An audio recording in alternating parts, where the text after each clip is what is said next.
guys, today's story is the E-4 Mafia, a cynical E7 story. The E-4 Mafia, a mythical organization in the United States military, one that, officially, does not exist. But much like the CIA, the Illuminati, and the Walt Disney Company, they have their fingers on the pulse of our nation and perform clandestine acts that serve only their interests.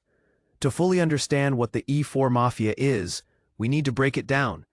E4, the fourth enlisted rank, and for many, the last rank they hold before they start accepting real responsibility. At this rank, you are high enough in the lower enlisted tier to really understand how to bend and break the rules, but not so far along in your career that you have a lot to lose if you get caught. You are also probably friendly with most of the other E4s in your unit. Many service members who only do one enlistment will separate at this rank. Mafia, defined as an organized international body of criminals or a closed group of people with a controlling interest in a particular field. They embody a strict code of silence regarding their membership and methods. Exactly how they do what they do is known only to a select few, and outsiders who seek a deeper understanding of their operations may come to regret their decision. While the E4 Mafia is beyond the control of the NCOs above them, they can sometimes be directed in a manner aligning with units' needs. They can scrounge parts, locate items that were lost, and make problems disappear. Payment for their services is generally made in alcohol, favorable work assignments, or extra off-duty time.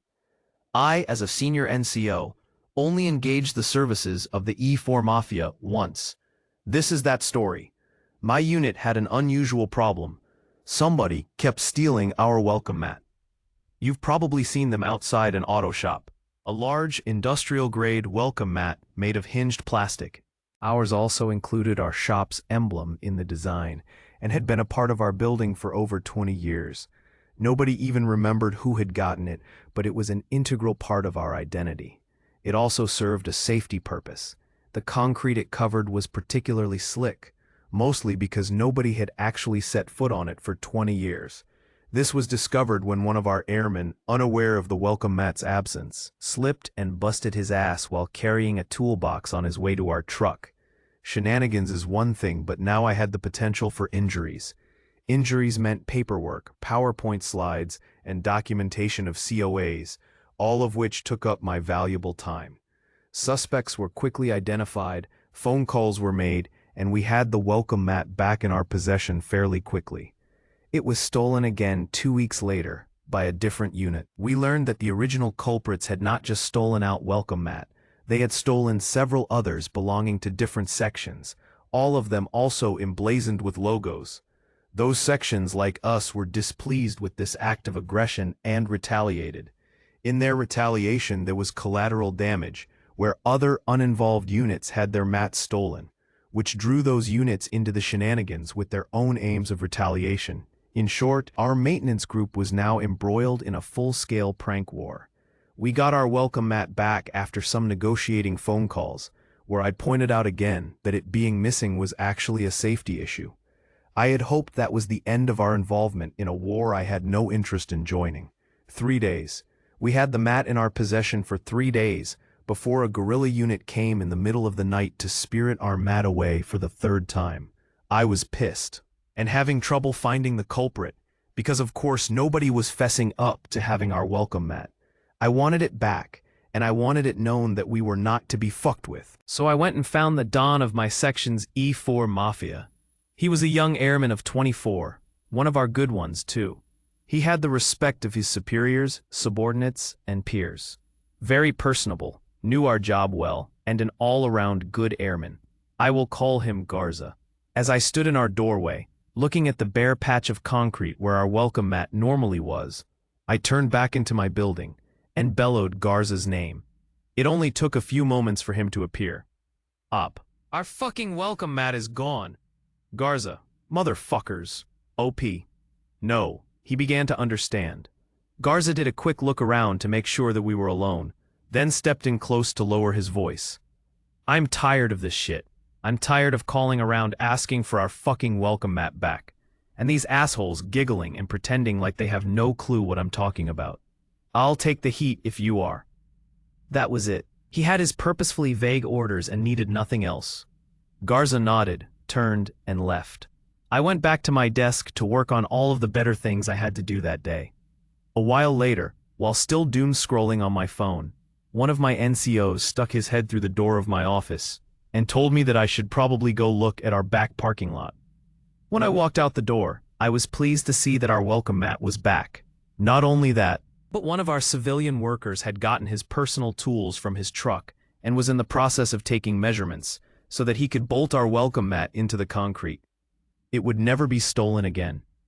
I could not say the same for the 7 other welcome mats that were laid out in our back parking lot.